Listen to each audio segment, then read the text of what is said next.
Hello guys, कैसे हो आप सब। फर्स्ट मैं खुद को इंट्रोड्यूस करता हूँ। My name is Deepesh Mahawar.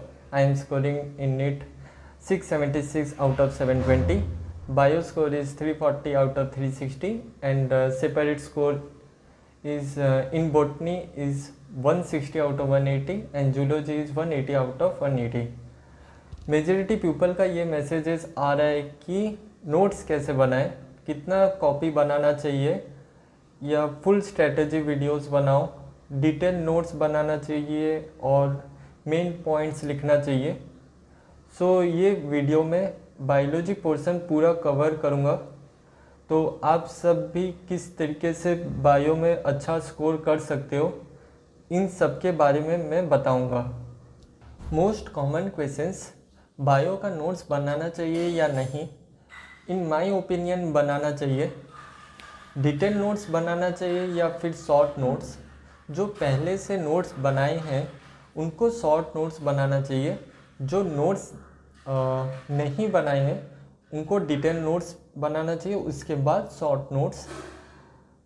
Notes बनाए तो एनसीईआरटी को पढ़ना चाहिए या नहीं। एनसीईआरटी में कॉम्प्लेक्स वे में सब बताया गया है। अगर तुम उसके बाद नोट्स पढ़ लोगे तो कॉन्सेप्ट्स में काफ़ी क्लैरिटी मिल जाता है एंड इससे आपका स्कोर भी बहुत इम्प्रूव होगा।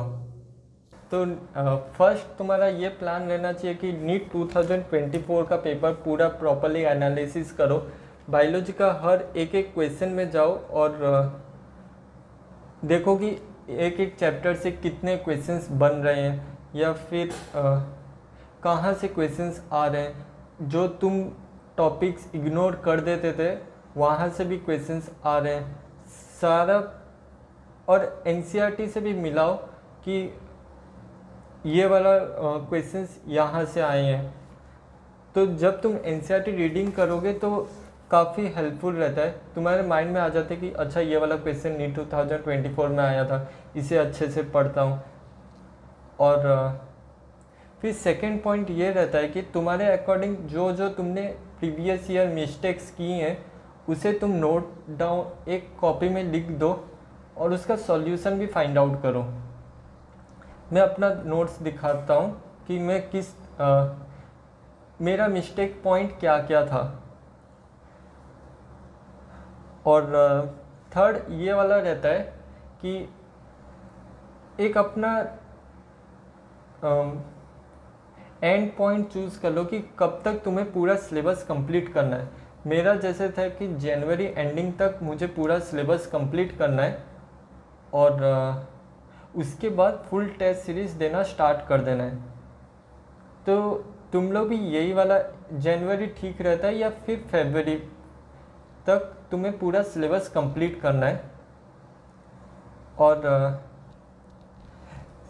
और ये भी मैं करता था कि लेक्चर्स में पूरा देखता था। प्रीवियस ईयर मैंने लेक्चर्स पूरा देखा है, इस बार मैंने लेक्चर्स सारे नहीं देखा। जो जो मेरा वीक चैप्टर्स था उसका लेक्चर्स देखा है और बाकी के चैप्टर्स के क्लास नोट्स पढ़ लेता था।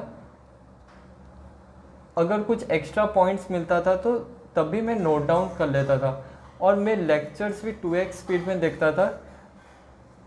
मेन कॉन्सेप्ट्स क्लियर नहीं होने का ये रीज़न भी होता है कि लेक्चर्स देखते समय नींद बहुत आती है, तो तुम नींद पर कंट्रोल करो। इसका भी तरीका मेरे पास है, जैसे कि तुम आँखों में वाटर स्प्रे कर सकते हो या फिर थोड़ा बात कर लो किसी से या फिर थोड़ा चल लो।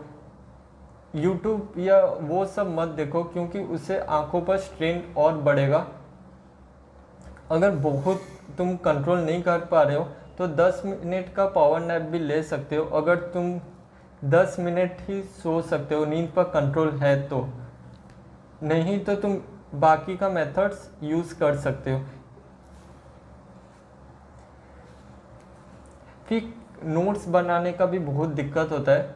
फर्स्ट मैंने ऐसा स्ट्रेटेजिक मेथड यूज़ किया था कि मैं क्लास लेक्चर्स देखने के बाद नोट्स नहीं बनाता था। मैं क्लास नोट्स PDF डाउनलोड कर लेता था। मेरे पास टैबलेट था, इसकी वजह से डाउनलोड करके उसमें ही मैं पढ़ लेता था स्टार्टिंग में।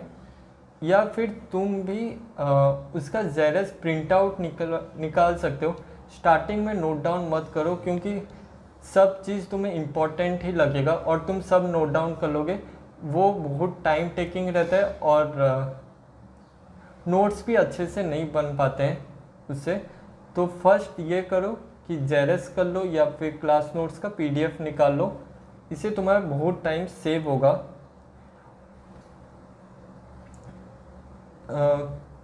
तो क्लास नोट्स PDF निकालने से तुम उसमें कुछ भी एडिट कर सकते हो, चेंज कर सकते हो, या फिर जो सर ने क्वेश्चंस करवाए हैं, कौन सा क्वेश्चंस तुम्हें रखना है या कौन सा क्वेश्चंस तुम्हें हटाना है, ये सब तुम अच्छे से डिसाइड कर सकते हो। और जब उसके बाद 3-4 बार रीड कर लिए, उसके बाद शॉर्ट नोट्स बनाओ, तो तुम्हें आइडिया भी पड़ता है कि मुझे क्या क्या नोट डाउन करना है। और ये भी याद रखो कि फर्स्ट रीडिंग में तुम्हें हाईलाइट नहीं करना है। अगर तुम्हें कुछ समझ नहीं आ रहा है तो उसको नोट डाउन मत करना, फर्स्ट उसको अच्छे से समझो, उसके बाद उसे नोट डाउन करना।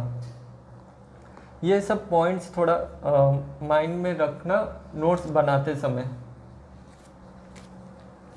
तो मैं एक तरीके का एग्जांपल दिखाता हूँ। जैसे कि मॉर्फोलॉजी में मैं इस टाइप से मैं लिखता था, यहाँ पर मैं ट्रिक्स लिखता था किस तरीके से याद करें, ऐसे साइड में लिखता था। मैं एक्स्ट्रा नोट्स नहीं बनाता था, सारा मैं NCERT में लिख देता था। अगर कुछ ज़्यादा लिखने का है जो कि पेपर NCERT के साइड में इतना स्पेस नहीं हो रहा, तो मैं ऐसे इस तरीके से पेपर बना लेता था और पेपर में लिखता था। ये ज़्यादा हेल्पफुल रहता है। 2-3 कॉपी बनाना नहीं पड़ता है, एक ही जगह सब कुछ मिल जाता है, तो लास्ट टाइम रिवीजन में बहुत ज़्यादा हेल्प करता है ये सब। और ये प्रिंसिपल ऑफ इनहेरिटेंस का एक एग्जांपल है, यहाँ पर इस तरीके से मैं लिखता था। सारे चैप्टर्स में ऐसा ही है। और प्रिंसिपल ऑफ इनहेरिटेंस में बहुत कुछ लिखने का था, इसलिए पेपर भी 2-3 बन गए थे।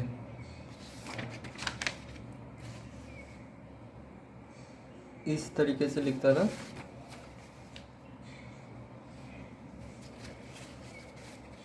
तो जब भी तुम पूरा NCERT पढ़ लो, उसके बाद नोट्स पढ़ो, ये सब जो लिखा हुआ है पेपर का, तो काफ़ी ज़्यादा क्लैरिटी मिल जाता है कॉन्सेप्ट्स में। ये वाला मेरा शॉर्ट नोट्स है, ये मैं टैबलेट में बनाता था। और जैसे कि देखो ये माइक्रोब्स चैप्टर का है, तो इस तरीके से बनाता था।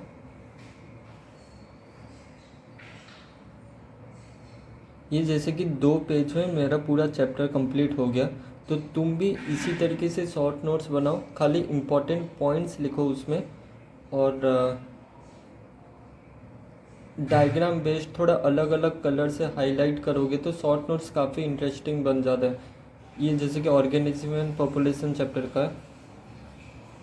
ऑर्गेनिज्म पॉपुलेशन में थोड़ा सा बड़ा बना था, 3.5 पेज का बना, तो वो बड़ा चैप्टर है भी, उसमें बहुत कुछ याद करने को भी है, तो वो सब मैं लिखा था अच्छे से।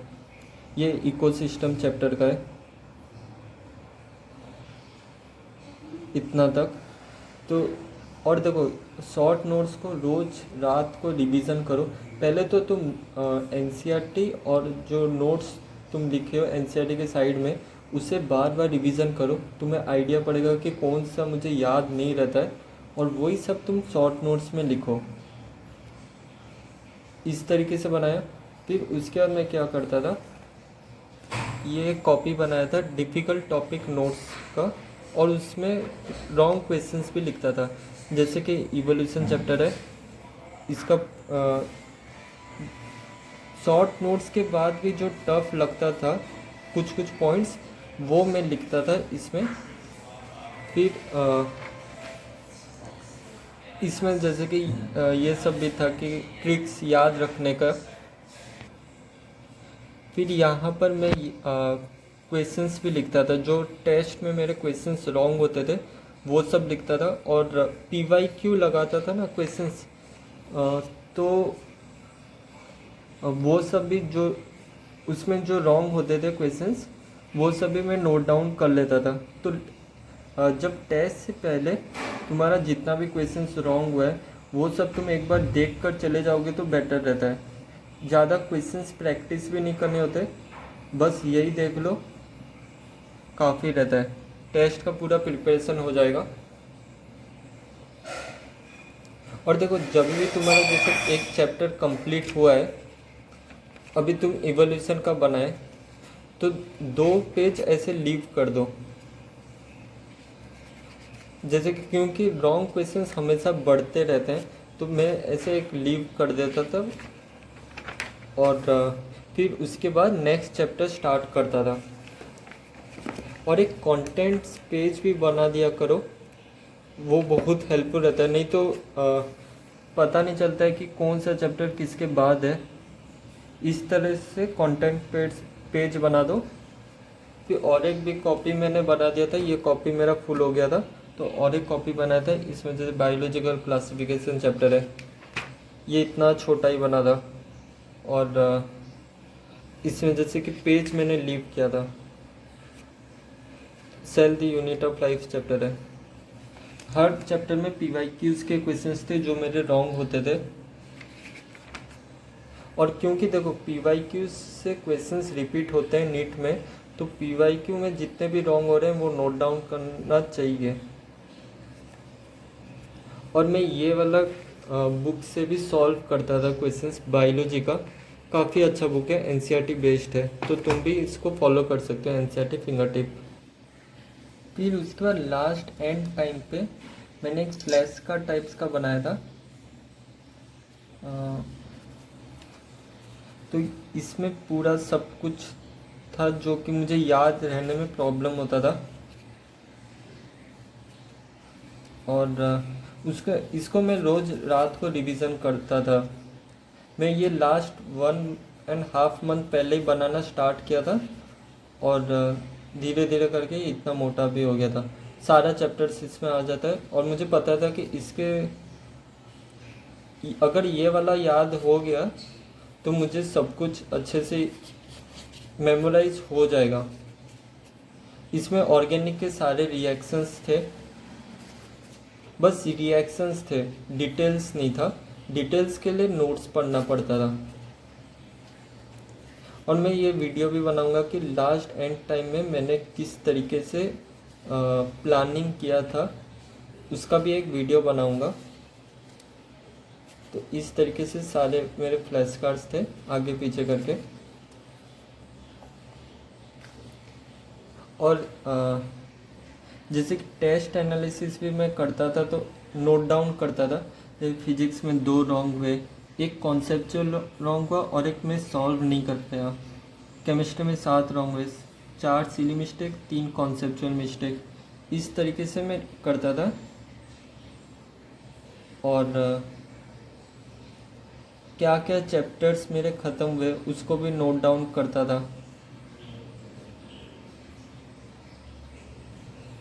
और डेली मैं अपना टारगेट्स बनाता था कि क्या क्या मुझे कंप्लीट करना है। जैसे कि 11 मार्च का मैं टारगेट बनाया था, तो मुझे ये सब चैप्टर कंप्लीट करना है। फर्स्ट लाइव में मैं कंप्लीट करूँगा। मैं 3 लाइव करता था डेली, तो उसके हिसाब से मैं टारगेट बनाता था।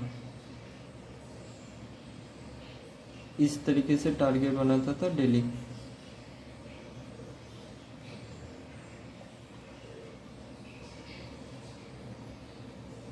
ये वाला मेरा पिछले साल मैंने क्या क्या मिस्टेक्स की थी, ये मिस्टेक्स इन 2022 ये पूरा है। और ये वाला मैं टेलीग्राम में भी शेयर किया था। और ये मिस्टेक्स इन 2023। अगर कभी भी डीमोटिवेशन मुझे मिलता था तो मैं यही पूरा PDF पढ़ लेता था और मुझे काफ़ी मोटिवेशन मिलता था। इसमें मेरा ड्रीम कॉलेज के बारे में भी था।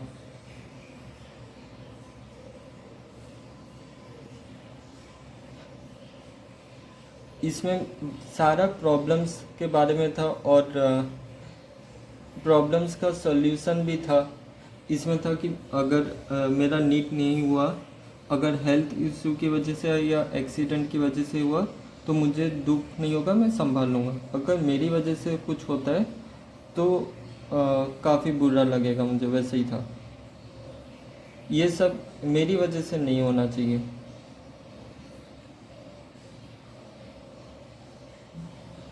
तो ये सब प्रॉब्लम्स भी होता था during giving test, underline true false correct wrong incorrect. तो इस टाइप के मिस्टेक्स भी होते थे, तो मैं नोट डाउन कर लेता था। इस तरीके से तुम बना भी सकते हो। और देखो ये सब चार्ट्स भी काफ़ी हेल्पफुल होते हैं फास्ट रिवीजन के लिए। ये पी ब्लॉक का है और ये वाला DNF ब्लॉक का चार्ट है। इसमें होल चैप्टर भी आ जाता है।